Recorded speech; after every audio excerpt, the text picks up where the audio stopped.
This kind of question do come up in reading as well as listening, but today it's a reading module that we are discussing, and hence multiple choice question in reading module. What is this multiple choice and how different they are, or how what kind of structure do they follow in reading is what we're going to see here. Multiple choice question has one question, or let's say statement, with some options. By some, I mean we don't have a set number here. We can't say, okay, these many options might come up. You might have more than 4, or let's say 5 or 7, and also the answers might increase. Let's see the types first to understand this question type, right? So there are 2 types, okay? But before these 2 types, let me show you what happens. So this is the question, and there's an option here. Let's say 4 options here. So this could be a question or could be a statement. So for example, what was the main reason for them to go to the house? That is a question. But if I want to write a statement, I will eliminate the question and I'll say the boy wanted to go there as. Now this as means I am not finishing the sentence. So please finish the sentence using any of these options.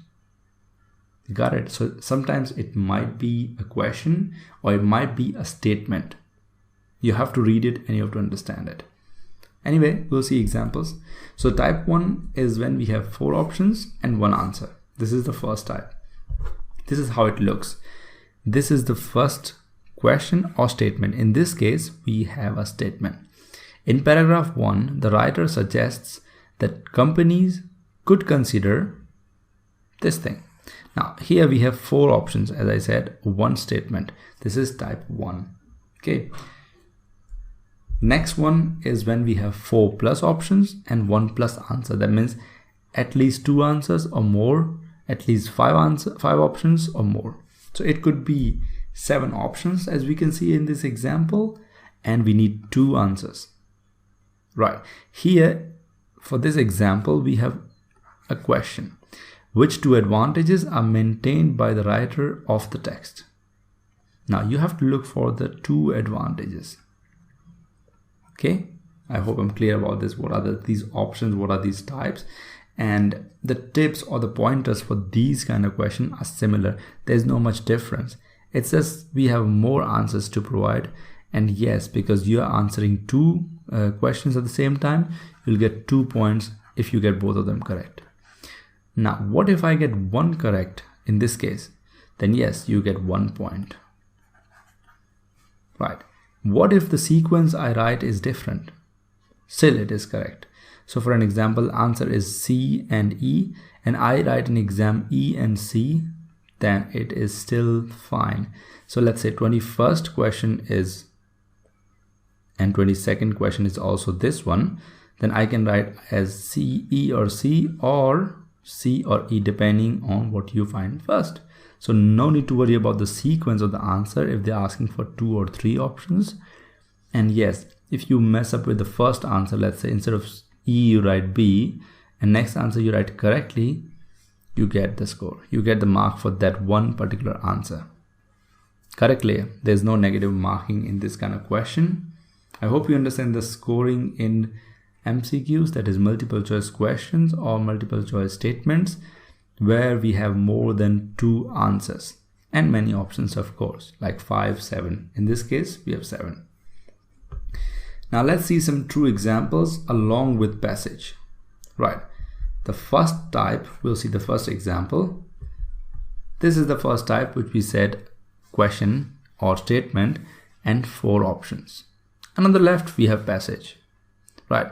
I'll give you not more than 1.5 minutes or maximum 2 minutes to solve this kind of question. And your time starts now.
All right, we are back and let's see the solution for this. The solution is the first one, that is A.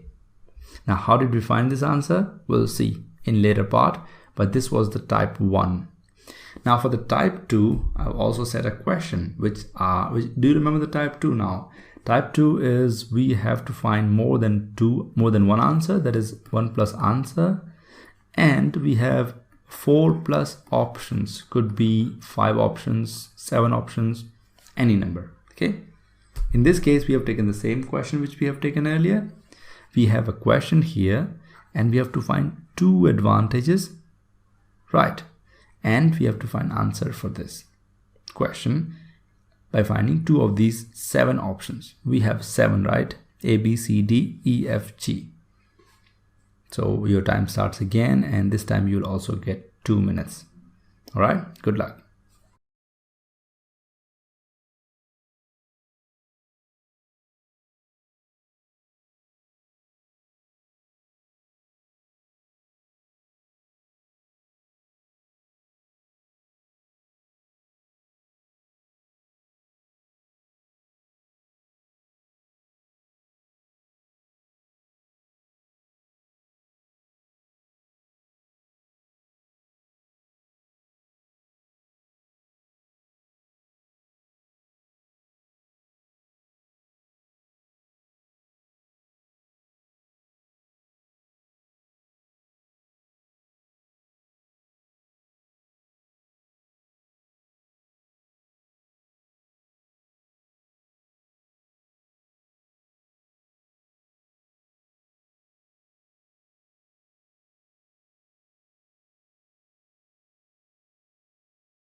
Great, we are back. Let's see the answers themselves. Solution for this one is B. They can predict areas that may cause trouble in future. And G. They are more skilled in personal relationships. We can discuss the answers later. If you have any doubt and if you didn't find these questions and these options, let's say, as answers, don't worry. We're gonna discuss pointers or tips. And after listening to the tips, these will be easy to find. These options will be easy to find, and this will be a piece of cake for you. Okay, don't worry about that. If you found, wonderful, that's great already. Now, pointers, as you already discussed, these are the tips. The first one sounds very clear. Question first. Always read the question first. Then move to the passage. Your task is to read the question first. I have seen plenty of people going for the passage first. When you read the passage, it's huge. It takes almost like 1 to 1.5 minutes. And 1 to 1.5 minutes is like time wasted actually. And then you move to the question and then you say, oh, I needed this much information. That's it. I read the whole passage, which is huge, of 200 words maybe. I needed to just read like 50 words. Based on the question. So please read the question first and then move to the passage. Okay. Now, if you look here, we shouldn't go here first. We should go here first. That is a question 1. In paragraph 1, the writer suggests that the company could consider these. Right. Now, your question, once you read this, then move to the passage. Because the question says clearly, all you have to do is suggest what the companies could consider based on the writer in paragraph 1. That means we don't have to read this much. It's gone, right? This is not required in this question. You have to read the first one. So let's try to find the answer here. The general assumption is that older workers are paid more in spite of rather than because of their productivity. That means older people are paid less, right? Are paid more, right? That might partly explain why when employers are under pressure to cut costs, they persuade a 55-year-old to take early retirement. What did you understand from this? That old people, though they are not that productive, they are costing much to the company. And when it comes to the employer, they try to kick the old people out, honestly, even before their retirement time. Take away seniority-based pay scales, and older workers may become a much more attractive employment proposition. That means if you take out the seniority, that means that is their senior. That's why we have to do something for them as an ethical issue. Otherwise, kicking them out of the company is a good option, right? But most employers and many workers are uncomfortable with the idea of reducing someone's pay in later life.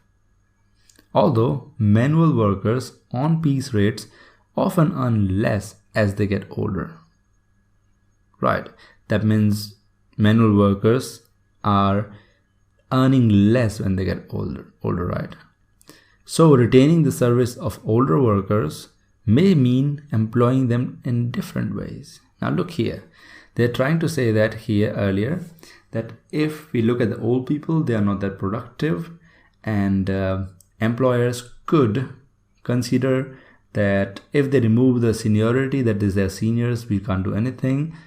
Removing them could be a good option, or removing the system of paying according to the old age could be a good option. But most employers are not comfortable about that idea of reducing someone's pay, right? So they have to find some other way.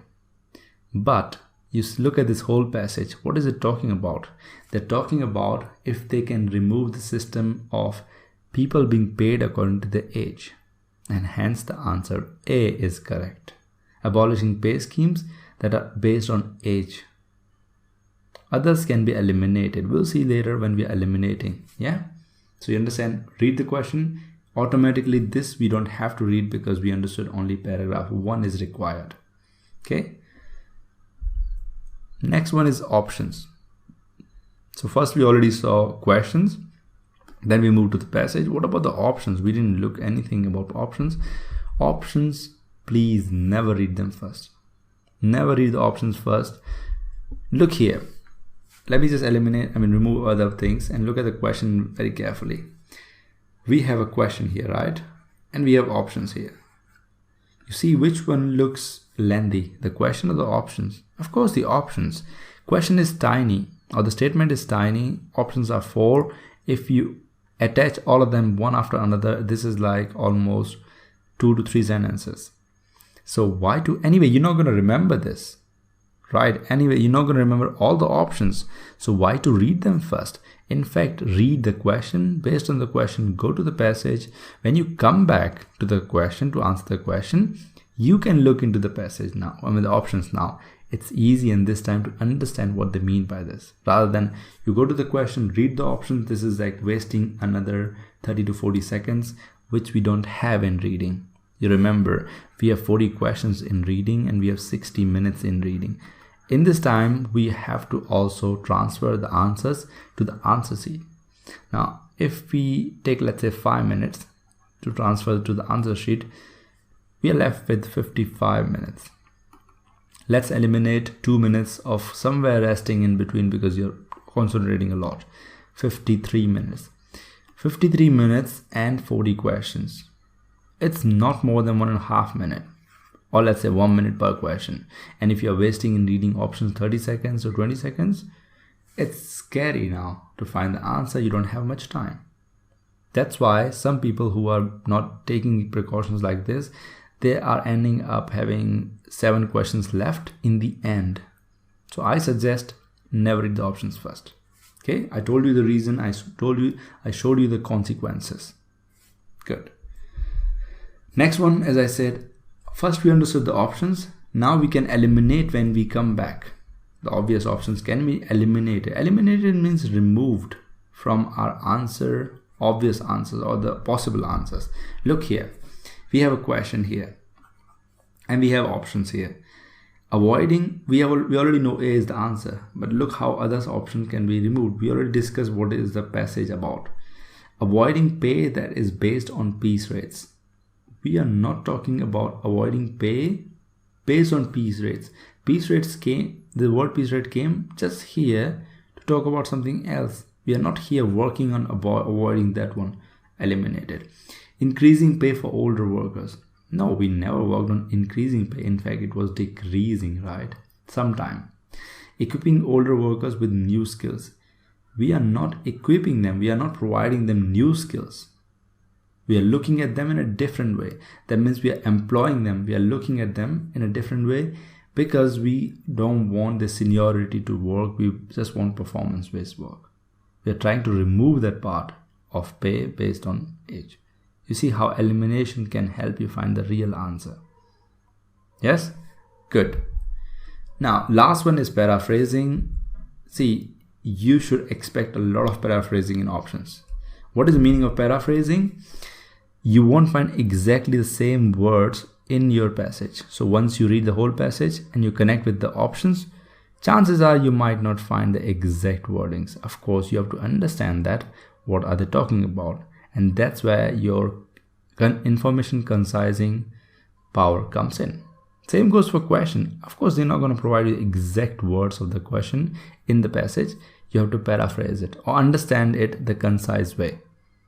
You got my thing. I mean, you get what I mean by concising or paraphrasing is that don't expect them to provide exact information in the passage.